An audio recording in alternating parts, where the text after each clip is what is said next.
Invasion of Astro-Monster, also known as Godzilla vs. Monster Zero. The sixth entry in the Godzilla series, and this one becomes more fictional than the others. I mean, it was always fictional, but what I mean is that this one goes full-on science fiction. Space travel was all the rave in the 1960s, so Ishiro Honda figured he can make the next Godzilla film involve space travel. An interesting idea at first, but unfortunately this movie received a lower budget than the last movies, which ended up affecting the effects.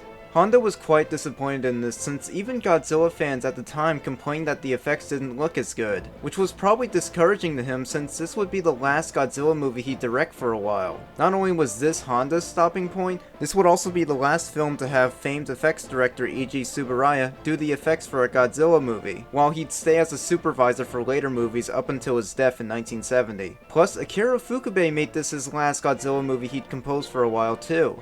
Jesus, this film was like the end of an era. I should probably start talking about it now. The plot involves astronauts coming in contact with an alien race who beg for the humans to help them fight against a giant space monster they have dubbed Monster Zero, which just so happens to be King Ghidorah. So they ask that two of their monsters, Godzilla and Rodan, to be brought into outer space to fight off Ghidorah and save their alien race. They end up doing just that, and it looks quite ridiculous. I enjoy the camp factor of this movie, but I feel kinda bad after reading about the history of this film and how Honda and Tsuburaya had to work with a smaller budget. I do think they did the best job they could have done. Once Godzilla and Rodan are brought into space, they wake up and are immediately attacked by Ghidorah. This leads to a pretty fun space battle. It's classic monster fighting action, but this time in space! Godzilla even takes advantage of this and body slams King Ghidorah, which is hilarious. After that, Ghidorah flies away in defeat. You know what this calls for? A victory dance.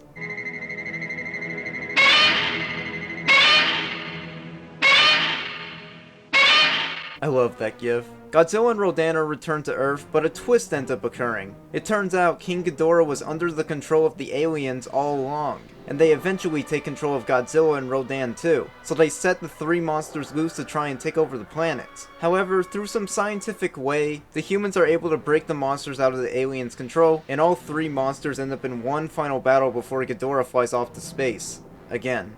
The final fight is pretty fun. It's one of the only two scenes in this movie that I get some excitement out of. Yeah, I'm gonna be honest, I'm not really too into this movie. I don't think it's bad, I just think it's tired. It does feel like the filmmakers really tried to make this bigger and better than the last two movies, but the budget restraints are really obvious in a lot of areas. Fun fact, Honda planned for Mothra to be part of the monster action too, but she had to be cut due to the small budget. It's quite sad. Invasion of Astro-Monster was just a sad movie to do research on. It's no wonder Honda, Tsuburaya, and Ifukube were discouraged to continue on with these films. Everyone deserves a break, I guess. However, Ifukube's score is really good, and a lot of the practical effects on Earth still look fantastic. It's just the space stuff that kinda looks cheap and lifeless in a way. Astro-Monster is a decent entry in the series, but I think it just leaves the viewer wanting a little more. But after hearing about the production issues that this movie went through, it makes me understand a little better about why this movie is the way it is. Still, I will praise the filmmakers for trying their hardest with this movie.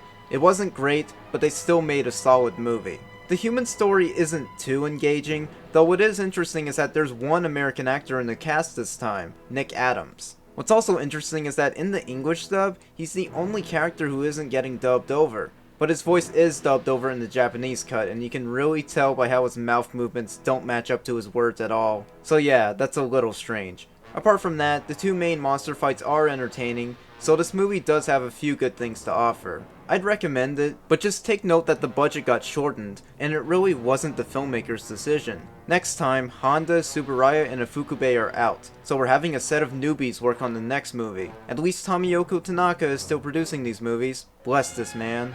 The next movie will be a Godzilla film that I'm actually not too familiar with, so this ought to be interesting. Hopefully.